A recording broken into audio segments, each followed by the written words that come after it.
All right, second time's the charm. We are looking forward to a conversation with the Community Justice Action Fund and standing by for them to make the request so that hopefully the two of us can be talking to you at the same time. In the meantime, thanks everybody for tuning in. And let's see if we can bring you up. There you are. To the Community Justice Action Fund. Waiting, standing by. Thanks for all the good wishes, waves. There we are. How you doing? Hey, how's it going, Mayor Pete? All right. Not sure why I missed you the first time, but really excited to have a little bit of time with you. How are you? I'm doing well. I mean, as well as I can these times. I'm stuck in the house like everybody else, I'm sure. I know it feels like a loaded question now when you just ask people how's it going. It's been a rough year. Jeez. Well, How thanks about for. yourself? We're doing well. We're obviously doing a lot of work with the voting season on us, and also spending time we're teaching up in Notre Dame, and really interesting to see the world through the eyes of the students who are many of them coming of age in just such a demanding and challenging moment. But Yeah, definitely, I hate to admit that I'm not the same generation as a current college we student, are. but I might as Yeah, well admit it. So, we well, all thanks a think lot we're for the same joining in us. college till you go back. Yeah, exactly.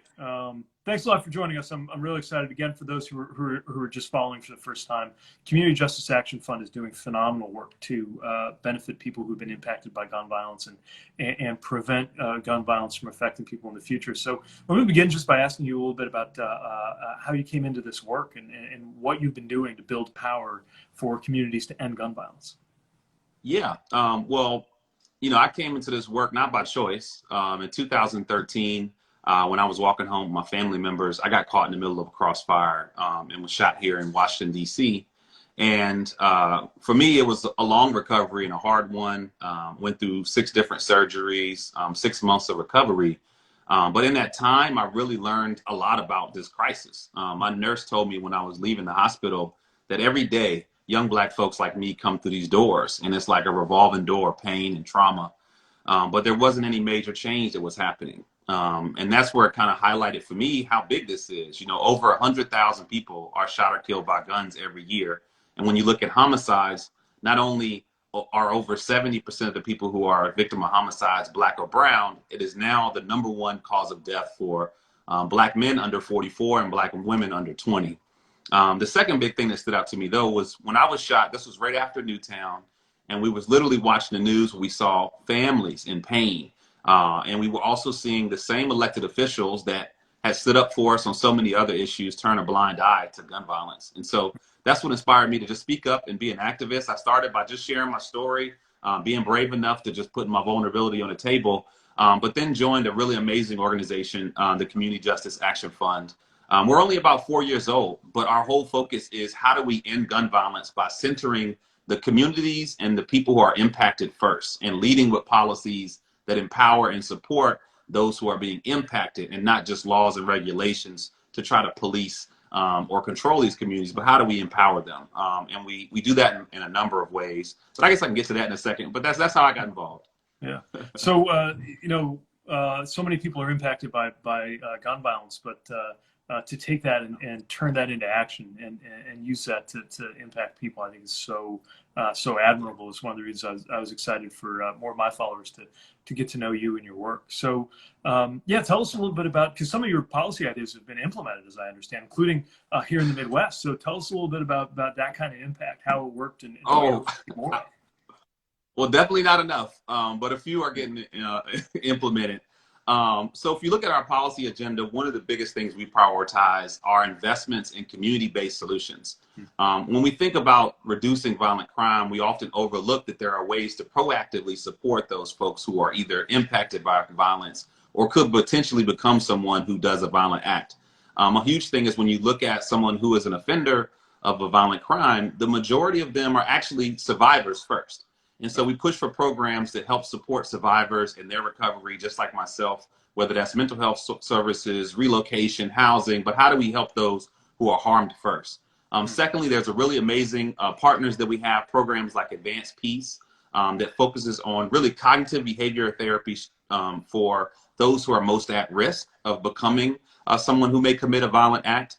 And in cities where they've implemented those types of programs, they've seen a reduction of 30 to 50% in gun violence in less than 6 years. And so what we learned is that there's a very small population that is committing a lot of the violent crime, but are being overlooked, neglected, and not given the resources and the support to really turn their lives around.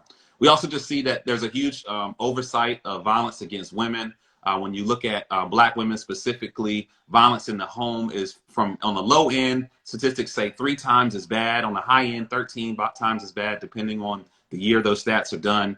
And then even our children in Black and brown communities, we often think that if our schools are safe, our children are safe. But what about the neighborhoods that they live in? What about the home environments? And so advocating for policies, and more specifically, investment in programs that will uplift these types of problems and really apply some solutions. The other big thing that we've been pretty proactive about is making sure that there's research around everything that's being done, so that there is that academic support to understand the problem, but also understand the solutions. And so last year we were excited to join a big coalition of leaders that fought to get violence prevention research funded for the first time in, I believe, 30 years federally through the CDC.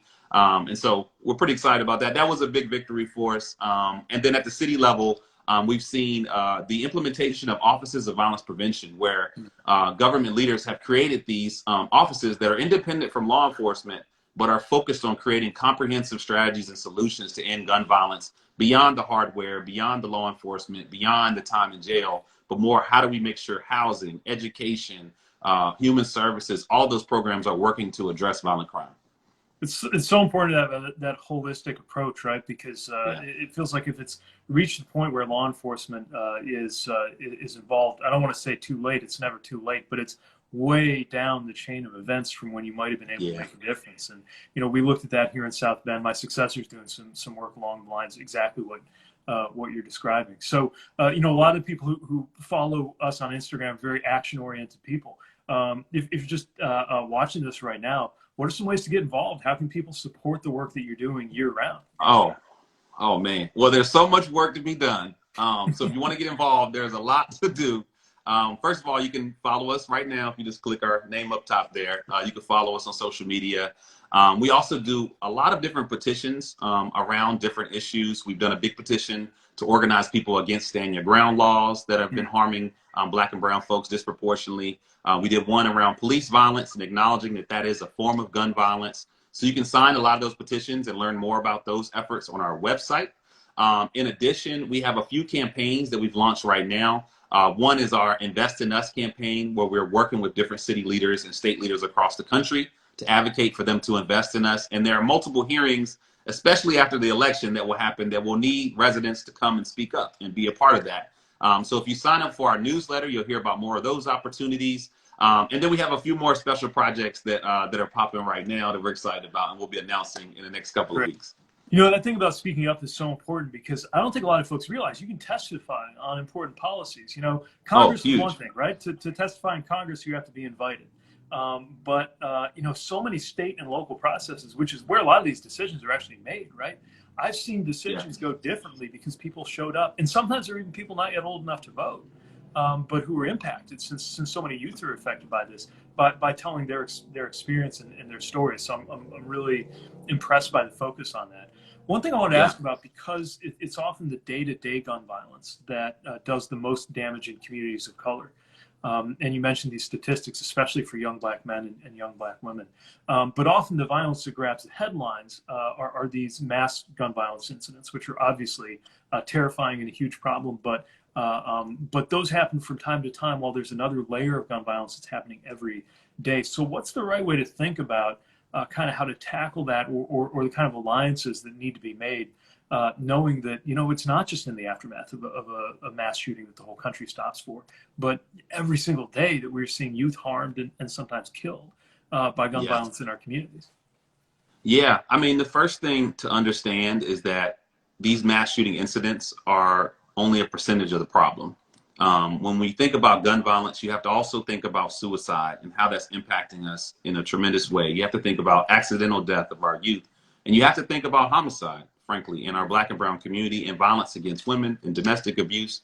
And so I want to just really argue that anyone who cares about the issue, please look at the entire picture and make sure that we're advocating for policies that don't just solve one problem and make one other problem worse or kick the can down the road to this other organization or other government agency to deal with it, but really look at it holistically. And what we've seen in cities and states where we've all come together, you know, some of our greatest partners are March for Our Lives, Giffers, Brady. A lot of those organizations were formed out of a mass shooting or something that was highly televised, but they've been great partners to us. They've been the ones who stood with us when we've been organizing in different communities to fight for violence intervention funding. And so I think the success that we need does rely on the entire movement of folks who are concerned about gun violence to really hold arms, acknowledge the pain and trauma, and realize that while everyday violence, it may only be 1 or 2 people shot. But when you look at, you know, my city, for example, over 500 people are shot every year. And so anyone who cares about that one night that 20, 30 people were shot should also care about the 500 that are shot in my city. I mean, unfortunately, in our communities, you know, the youth, they're advocating and they're trying to stop the violence. The communities are trying to stop the violence, but they don't have the government support, they don't have the financial funding, and they don't have enough allies, frankly, to help bring it across the finish line. If I could share one quick story, I was in a program called the Creative School where we mentored youth in Southeast DC. And one of our youth, Karan Brown, he was very avid against gun violence. He held his own rally in his neighborhood. He was one of those guys at 10 years old, you know, fighting against it to make a change.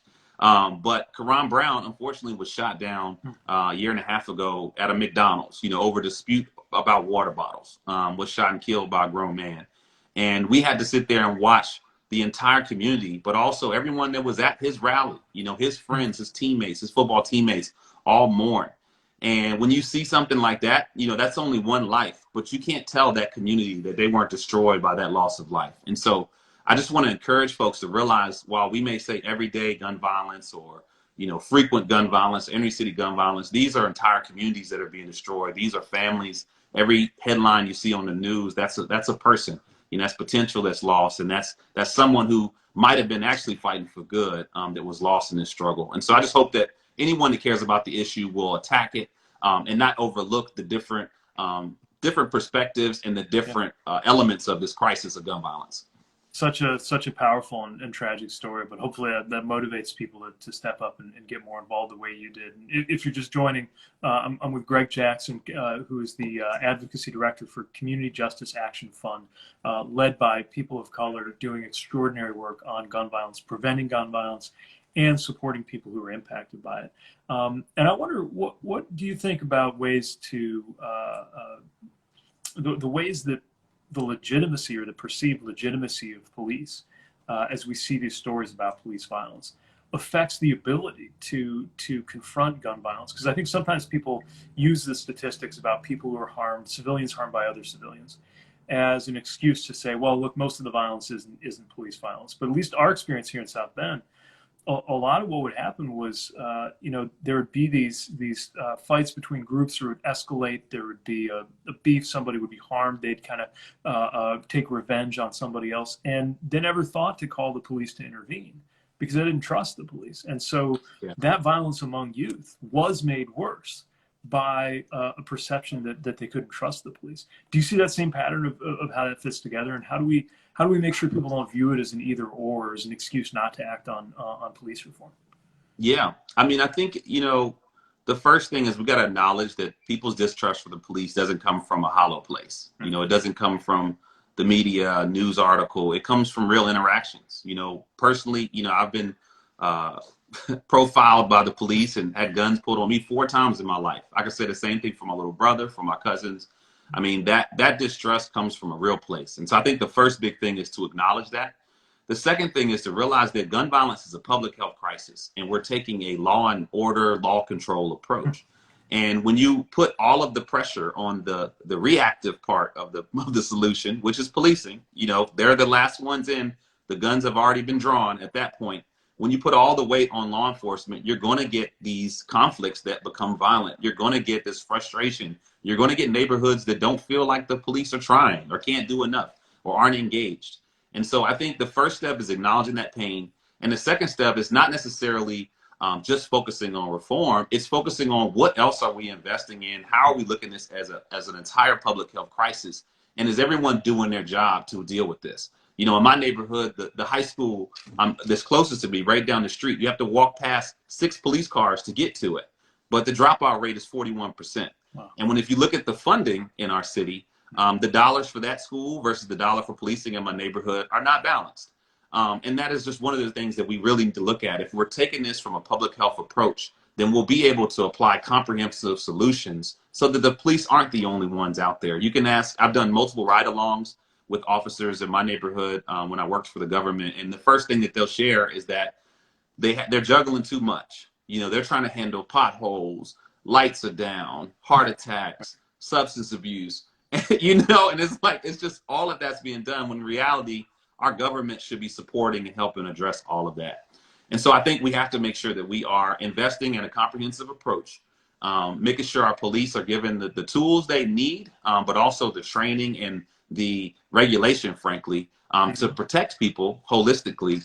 And then we just have to create an environment where we don't just try to police our neighborhoods that are struggling with violence or struggling with concentrated poverty or housing instability or economic instability, but we're actually putting people around them and resources around them that can support them in their situation. And so I think all of that plays into it. I don't know if that was as direct as you would like. No, I think that's I think all that part sums of the it up so well, because I agree that that social and public health approach, right, that wraps people around, wraps around people with support. And makes sure that, especially those who've been left behind or discriminated against or told they don't matter or given reason to fear or mistrust our institutions, right, get more than just law enforcement approaching or addressing them. Long before we get to the point where law enforcement is involved, there should be mental health support, there should be social support, there should be educational support. And I know you're advocating in such a smart, integrated way for what it's really going to take to end gun violence. So again, follow the account that Greg's speaking to us from right now if you want to learn more and get more involved. I know a lot of talk around the election. Obviously, I talk about the election all the time, but this is work that's going on before, during, and after voting season, and going to be just as important in the weeks and months and years ahead too. So I know time flies, but thanks again for taking a little time to be together. Any closing words or things you want people to think about? No, I mean, thank you so much for having us. And, you know, if anybody takes anything away from this, you know, we just want our leaders to invest in us and invest in our communities. And if we do that from a holistic approach, we've seen it happen where communities have seen reductions in violent crime and they've seen a tide turned. And it's happened all over the country already. But now with COVID-19, we're seeing big spikes in violence because of all the challenges that people are suffering from. And so we just need that level of support, investment, and just leaders that are willing to fight for us more than ever. So I hope everybody, you know, gets out there in 2 weeks, but know that when the election is over, the real fight begins. And that's the fight around policy and resources and making sure our budgets and our tax dollars are working for us. So thank you. That's right. Well, thanks so much for joining us, and keep up the great work. We'll look for big things, and hopefully more and more people know how to get involved. Keep at it and stay well. All right, will too. Thank you. Right. Have a good one. Thanks. Take care, Greg. All right, bye. Such good work going on. Hopefully you see why I thought it was important for us to have that conversation. Definitely follow them, check it out, look into the work that they're doing. And, you know, again, don't overlook the opportunities to speak out in your community. I can tell you as mayor, my view of issues and sometimes the decisions we made were different because people showed up, took the time to speak out, and you don't even have to be old enough to vote to make that kind of difference. So you're going to hear a lot about voting from me, but there's more to this than any one election, and the work that they're doing is a great example. All right, I'm going to step away, but we got a lot more opportunities to see you soon. Hope you're keeping safe, stay well, stay involved, and take care out there.